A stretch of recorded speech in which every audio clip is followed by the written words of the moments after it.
The courtroom doors swung open with a heavy thud. Judge Maya Chen stepped inside, her black robe flowing behind her like a cape. The gallery fell silent. All eyes turned toward the bench. Maya climbed the steps, her heels clicking against polished wood. She settled into her chair and glanced at the docket. State versus Marcus Webb. Armed robbery. Her pen froze mid-air. She looked up at the defendant's table. A black man in an ill-fitting suit sat with his head down, hands clasped together. Something about his posture made her heart skip. He lifted his chin. Their eyes met. Maya's breath caught in her throat. Those eyes. She knew those eyes. 25 years ago, they had chased fireflies together in the summer twilight. Marcus Webb had been her best friend before her family moved to the suburbs. Before law school. Before everything changed. They had promised to stay in touch. Life had other plans. Now he sat before her, accused of a crime that could send him away for 15 years. Maya gripped her gavel. She could not let personal feelings interfere. But she could not ignore what she saw in his face either. Fear. Desperation. And something else. Innocence. The prosecutor stood, a tall white man named Richard Dalton with silver hair and an expensive suit. Your Honor, the state will prove beyond reasonable doubt that Marcus Webb entered Sam's Corner store on the night of March 15th with a weapon. He threatened the clerk, Helen Martinez. He stole $300 from the register. We have eyewitness testimony. We have security footage. We have motive. The defendant has a prior record for petty theft from 10 years ago. This is an open and shut case. Marcus's public defender, a young woman named Jenny Okafor who looked fresh out of law school, shuffled her papers nervously.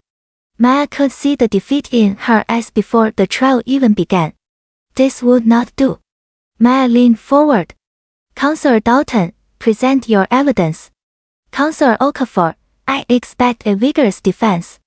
This court will not tolerate anything less than thorough examination of the facts. Are we clear? Jenny straightened in her chair. A spark of determination flickered across her face. Yes, Your Honor. The prosecution called Helen Martinez to the stand. The clerk was a middle-aged Latina woman with tired eyes. She twisted a tissue in her hands. He came in around 9 p.m.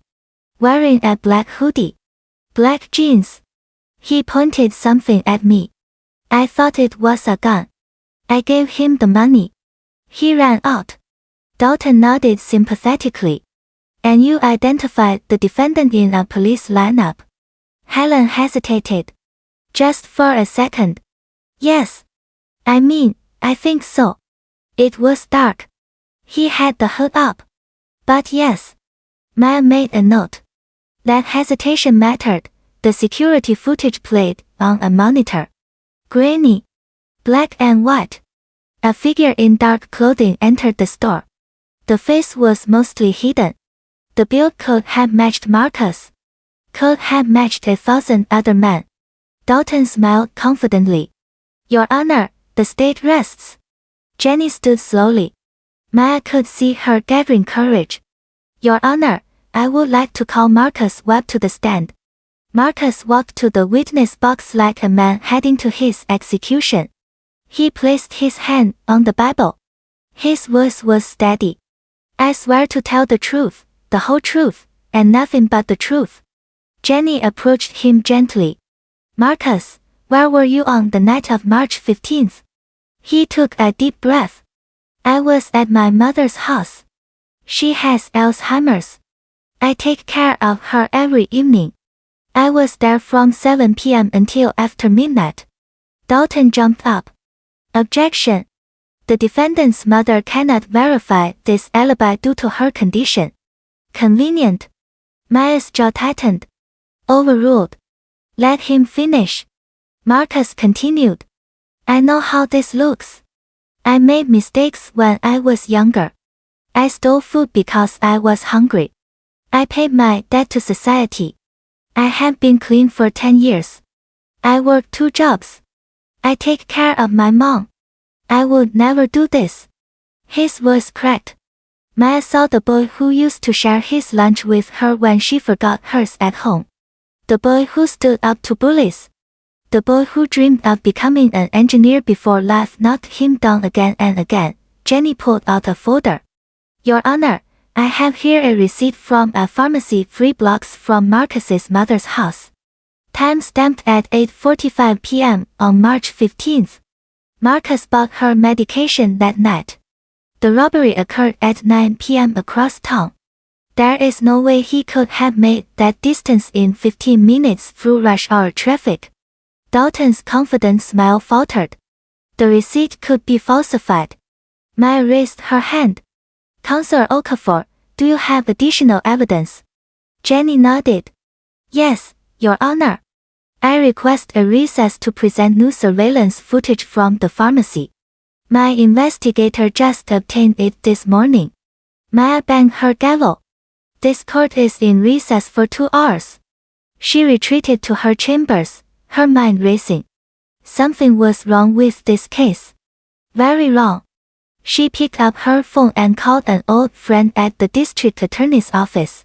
Lisa, I need you to look into something for me. Quietly. An hour later, Lisa called back. Maya, you need to see this. The arresting officers have 3 prior complaints for racial profiling. The witness, Helen Martinez, was questioned for 4 hours without a lawyer present. And there is another surveillance camera across the street from the store that the police never checked. Maya's blood ran cold. She made another call.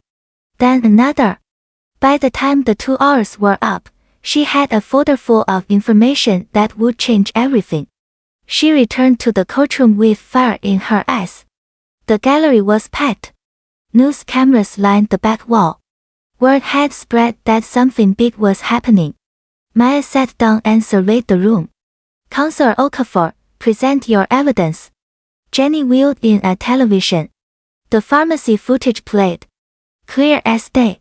Marcus at the counter, buying medication, time stamped 8:45 p.m. Then she played footage from a traffic camera. The route from the pharmacy to the store. 23 minutes minimum. Impossible. Then came the bombshell. Footage from across the street from Sam's corner store. A different angle. A different man. Taller. Thinner. Different walk. Different build. The hoodie was similar but not identical. Dalton went pale. Maya leaned forward. Counselor Dalton, did the police obtain this footage? Silence. I will ask again. Did the investigating officers check all available surveillance in the area? Dalton stammered. I assumed they did, Your Honor. Maya's voice cut like a blade. You assumed. A man's life hangs in the balance, and you assumed. She turned to the gallery. This court has reviewed additional evidence obtained independently. The timeline does not match. The identification was coerced. The investigation was incomplete at best, criminally negligent at worst. She looked directly at Marcus. Recognition flashed in his eyes. He remembered too. Maya continued. Furthermore, I have documentation showing a pattern of racial profiling by the arresting officers. Helen Martinez was questioned without legal representation for 4 hours. Her initial description of the suspect did not match the defendant. It was changed after prolonged questioning. The courtroom erupted. Reporters scrambled for their phones. Dalton tried to speak. Maya silenced him with a look. Marcus Webb, please stand. He rose slowly, disbelief written across his face. The charges against you are hereby dismissed with prejudice. You are free to go. Furthermore, I am ordering a full investigation into the conduct of the officers involved in this case and the procedures that led to this miscarriage of justice. The gavel came down like thunder. The courtroom exploded with noise. Marcus's knees buckled. Jenny caught him. Tears streamed down his face. Maya stood. This court is adjourned. She walked quickly to her chambers before emotion could overwhelm her. 10 minutes later, a soft knock came at her door. "Come in." Marcus entered, still in shock. They stood there, two old friends separated by time and circumstance, brought back together by the cruelest of coincidences. "Maya Chen," he said softly. "I thought that was you. But I could not believe it." She smiled, tears in her own eyes now. "Marcus Webb. You still have those same eyes. The ones that never learn how to lie." He laughed, a broken sound. "I thought I was done for. Public defender. No resources. A record. No one believes guys like me." Maya shook her head. "I believe you. The evidence believes you. Justice, when it actually works, believes you." They talked for 20 minutes. About the old neighborhood. About the paths their lives had taken. About his mother, her illness. About Maya's climb through law school and the bench. About the system that had nearly crushed him. "What will you do now?" she asked. Marcus smiled, really smiled, for the first time. "Take care of my mom. Keep working. Maybe finally take that engineering course I always dreamed about. Live my life without looking over my shoulder." Maya handed him a business card. "I know people. Good people. If you need help with school, with anything, you call me. We lost touch once. Not again." He clutched the card like a lifeline. "Thank you. For everything. For seeing me. Really seeing me." They hugged, briefly, professionally, but with genuine warmth. The news broke that evening. Judge dismisses charges, exposes police misconduct. The headlines screamed across every channel. Maya's face was everywhere. So was Marcus's. Public opinion divided sharply. Some called her a hero. Others questioned her judgment. The police union demanded her removal. Civil rights groups rallied behind her. Maya did not care about any of it. She had done what was right. 3 weeks later, the investigation concluded. The officers were suspended. New protocols were implemented for witness interviews. Helen Martinez gave a new statement, admitting she had been pressured into identifying Marcus. The real perpetrator was arrested in a neighboring state for a similar crime.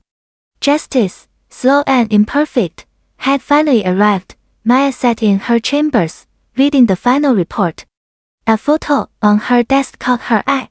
Her and Marcus, age 10, covered in dirt from playing in the creek. Two kids who had no idea how different their paths would be. How the color of their skin would shape every opportunity, every interaction, every assumption made about them. But they had found each other again.